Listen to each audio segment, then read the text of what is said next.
안녕하십니까, 김영환입니다. 오늘은 많은 분들이 관심을 갖고 있는 3개월 멘토링 도대체 어떤 시스템으로 하고 있는가 관심들이 많이 있으시더라고요. 제가 3개월이라는 시간을 둔 것은 다른 것보다 3개월은 기업에서 단기 목표의 의미가 있습니다. 확 집중해서 성과를 딱 낼 수 있는 게 한 3개월 정도. 1개월은 사실 좀 짧고 1년은 좀 길고, 그래서 3개월 정도를 집중하고 뭐 끝나지 않고요. 그 다음 단계로 그 다음 단계 중기 목표, 뭐 이렇게 장기 목표 이렇게 갈 수 있는 가장 그 전초적 단계가 바로 이 3개월 목표입니다. 3개월 정도만 집중해도 소기의 성과를 내올 수 있다는 거죠. 지금 여러분 보시고 계시는 것은 네이버 카페입니다. 아시죠? 카페에 지금 굉장히 많은 분들과 제가 연결이 되어 있죠. 지금 여러분들이 보시는 카페들의 특징은 이름으로 되어 있죠. 네, 이름으로. 왜냐하면 이렇게 카페를 만들지 않으면 제가 누가 누구 건지 구별할 수가 없기 때문에 대부분 다 이름으로 본인의 카페들을 이렇게 만들고 계시고요. 아주 열심히 하고 계십니다. 3개월이 이미 끝나신 분들도 있고요. 또 지금도 끝났음에도 불구하고 계속 운영하고 계시는 분들이 있습니다. 제가 조금씩 좀 보여드릴게요. 이 네이버에 카페를 만드시는 거는 비공개 카페를 만드는 겁니다. 혹시라도 여러분들 내가 좀 이 비공개 카페를 좀 활용하고 싶다 그러면 카페 만들고 절 초대하시면 됩니다. 비공개 카페의 특징은 뭐냐면 남들이 들어올 수 없다는 겁니다. 남들도 들어올 수 없는 카페를 뭐하러 만듭니까? 라고 말씀하실 수 있는데, 한번 제가 질문을 해볼게요. 빌 게이츠나 스티븐 잡스가 어디서부터 사업을 시작했죠? 바로 창고입니다. 기억나시죠? 대부분 사업을 시작할 땐 사무실에서 시작하는 것이 아니라 어떤 내 생각을 정리하고 집중하고 생각할 수 있는 공간들을 선택합니다. 저는 이 네이버의 비공개 카페가 여러분들의 생각하는 공간, 말하자면 여러분들의 온라인 오피스로 시작하길 원합니다. 예전에는 제가 컨설팅이나 멘토는 이렇게 하지 않고요. 그러니까 대화로 문제 갖고 오면 질문에 대한 답변 이런 식으로 했어요. 그런데 그게 전달력이 되게 낮아요. 사실 제가 이제 강의를 하거든요. 그럼 강의를 통해서 전달하는 확률은 한 20%밖에 사실 안 돼요. 그거를 100% 이해하고 나의 삶으로 전환해서 변화시킨다? 그건 진짜 어려운 얘기죠. 그래서 제가 생각해낸 게 한 3개월 정도 시간을 두되, 그 얘기로 끝나는 것이 아니라 기록으로 남겨야겠다. 근데 기록을 바인더나 뭐 여러 가지 노트에도 할 수 있지만 온라인상에 두면 어떨까? 그런데 그냥 블로그에 올리기는 어때요? 바로 공개가 되지 않습니까? 그러면 내가 이 비공개 카페를 만들어서 이 비공개 카페 안에 여러 가지 게시판을 이제 정리함처럼 수납장처럼 활용해서 내가 갖고 있는 생각들을 좀 올려놓고, 그리고 그 생각들을 나중에 정리할 수 있도록. 왜냐면 우리가 뭘 얻다가 두긴 두는데요, 못 찾아요. 인생의 절반이 뭐 찾다가 끝난다고 하지 않았습니까? 그래서 그런 것들의 폐해를 좀 줄이고자 여러분들에게 일종의 플랫폼, 오피스 플랫폼을 만들어 드리는 것으로 하게 되었습니다. 그리고 이 카페는 100% 비공개 카페이기 때문에 이 안에 여러분들이 들어가실 수가 없습니다. 오늘 저는 그냥 몇 분에 잠깐 구경만 좀 시켜드리려고 하니까요. 잘 보시고 이렇게 하면은 나만의 공간이 만들어질 수 있겠구나라고 생각하고 이제 따라 하시면 됩니다. 저는 다음 카페를 활용하는데요. 왜 다음 카페냐고요? 그때는 네이버 카페가 없었어요. 너무 오래전이죠. 그래서 다음 카페에 글도 쓰고 자료도 올리고 이렇게 해서 저는 거기서 책도 몇 권씩 쓰고요. 글도 거기 또 지금도 올리고 있습니다. 근데 지금은 굳이 뭐 다음 카페를 할 필요는 없어도 네이버 카페에서 하면 되니까 비공개로 이렇게 만드시게 된 거죠. 여기 보면 많은 분들이 카페를 활용하고 있죠. 네. 제가 한 분 것만 잠깐 볼까요?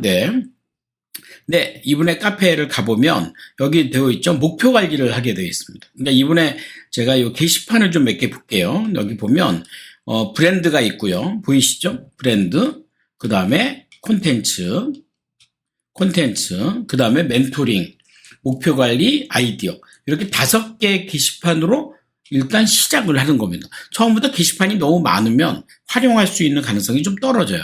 그리고 분류가 잘 안 되고, 이 카페의 특징은 내가 글을 써놓고 그 게시글이 게시판을 이동할 수 있거든요. 그래서 너무 처음부터 게시판을 많이 두지 않고 내가 딱 5개만 둔 다음에 내가 하나씩 해결하게 되어 있습니다. 여기 브랜드 게시판 하나는요, 본인에 대한 이야기를 쓰는데 자기소개 쓰고요. 그 다음에 살아오면서 정말 잘했던 것들이 있죠. 예, 이런 것들. 살아오면서 잘했던 것들을 이렇게 쭉 씁니다. 네, 따지고 보면 있습니다. 전 이런 게 굉장히 중요한 브랜드 스토리가 될 수 있다는 거죠. 중요한 거는 고객이에요. 내 고객이 누구지? 고객이 누구죠? 이 고객들이 갖고 있는 문제들이 있어요. 이 문제들 한 20가지를 먼저 작성하게 합니다. 그러면 고객들이 갖고 있는 문제를 질문으로 바꿔서 그 질문을 여기 보면 콘텐츠 게시판이 있거든요. 이 콘텐츠 게시판에 하나씩 올리도록. 이분은 지금 시작한 지 얼마 안 되는데 굉장히 열심히 하십니다. 이 고객들이 어떤 게 고민이지? 뭐가 좀 궁금하지? 이런 것들. 근데 되게 열심히 하셨죠? 지금 많이 하신 분들은 한 6개월 정도 되시는데 한 600개 정도 올리신 분 계십니다. 이거 계속 하는 거냐고요? 그럼요. 계속 하는 거죠. 제가 10분 경영 지금 1000개가 넘지 않았습니까? 이게 숫자가 몇 개가 중요한 게 아니라 이것이 내 삶과 계속 연결되어 있느냐? 그게 무엇보다 가장 중요하다는 겁니다. 그래서 이렇게 많은 분들이 하고 있고요. 그런 것을 일주일에 한 번씩 저랑 통화를 합니다. 저랑 통화할 때 뭐 잘 지내십니까? 뭐 요즘 어떠십니까?만 물어보는 게 아니고 지금 해온 것에 대해서 그 질문 괜찮은데요? 이 질문에서 뭐라고 답하시겠습니까? 어떤 경험이 있습니까? 제가 이제 대화를 통해서 그분의 생각을 끄집어내오게 하는 거죠. 살아오면서 잘했던 일 한 10가지를 쓰시면 할 말이 많죠? 그리고 그것이 출발점이 됩니다. 제가 분명히 얘기했어요. 살아오면서 잘했던 일들이라고 그랬지, 살아오면서 아쉬운 일이라고 하지 않았거든요. 그럼 살아오면서 잘했던 일 10가지에서 브랜드 스토리를 만들면 자존감이 어때요? 높아지죠. 자신감이 생기죠. 그럼 고객의 문제도 발견하기가 대단히 쉬워집니다. 일주일에 한 번 저랑 이렇게 통화를 하는 거죠. 일주일에 통화해서 하나씩 구축하게 됩니다. 사람인지라 열심히 하겠습니다 라고 시작했지만 여러 가지의 뭐 이런 일 저런 일이 생겨서 시작이 더딜 수도 있죠. 멘토링은 컨설팅이 아니기 때문에 함께 갑니다. 좋아요. 그런 일이 있었군요. 그러면 내일부터. 그런 일이 있었군요. 좋아요. 그럼 다음 주부터. 조금 미루어지는 것에 대해서는 크게 문제가 아니에요. 문제는 그분이 시작할 때를 탁 놓치지 않고 잡는 겁니다. 그러면 그 다음부터 이제 쏟아내기 시작합니다. 수많은 질문들이 나오기 시작합니다. 물론 그냥 내버려 둔다고 해서 질문들이 자동으로 나오는 건 아니겠죠. 어느 정도 시점에 가면요, 내가 이걸 좀 한번 생각해 봐야지, 이걸 내가 좀 시작해 봐야지 하고 약간 쥐어짤 수 있거든요. 저는 그때부터 엑기스가 나온다고 생각해요. 왜냐하면 이 콘텐츠를 만드는 힘은 크리에이터, 왜냐하면 이건 창조적이어야 됩니다. 창작이 되어야 합니다. 그러니까 이런 질문들을 만드는 걸 다른 사람하고 똑같이 아닙니다.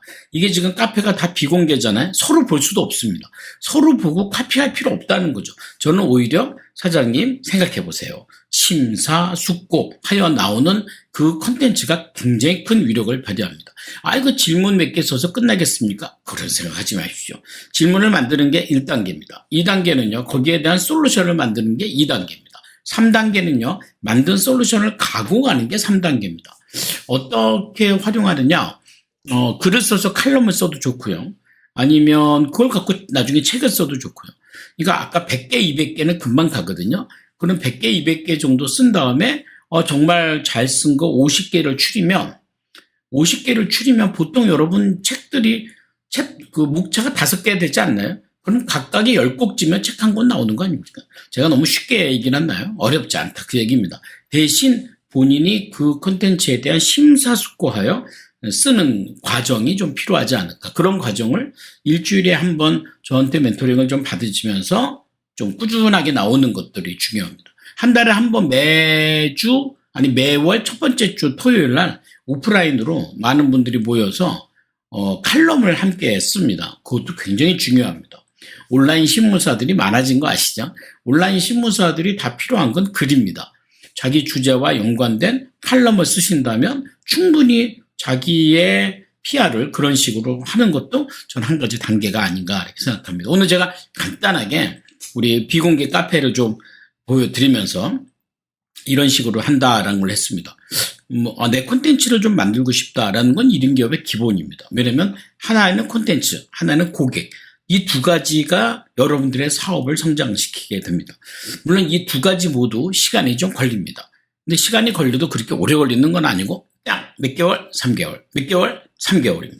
3개월에 집중해서 김혜환 교수와 함께 만들어 보십시오. 저는 여러분들의 콘텐츠로 충분히 안정적 수익 만들어낼 수 있고요. 여러분들의 색깔 분명히 할 수 있고요. 여러분들의 브랜딩 분명히 할 수 있는 일이 저는 콘텐츠로부터 비롯된다고 합니다. 근데 물론 이제 콘텐츠만 만드는 건 아니고 3개월 동안 여러분들이 갖고 있는 어떤 취약점들, 또 여러분들이 개선해야 될 점들, 이런 피드백을 제가 한 주 한 주 차곡차곡 쌓입니다. 그럼 저와 대화 나눈 녹음 파일을 보내드려요. 그럼 그걸 듣고 아까 여기 비공개 카페 멘토링 게시판에 남깁니다.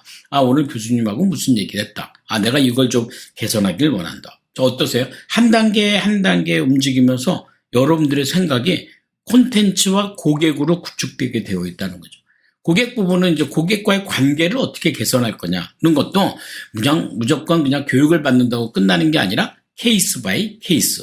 왜냐면 사람은 다 각각 다르거든요. 각각 다른 그 사람들을 어떻게 대하면 좋을까를 하나씩 대하면 어떨까라고 생각합니다. 자신 있으시죠? 한번 시작해 보겠습니다. 3개월에 도전합니다.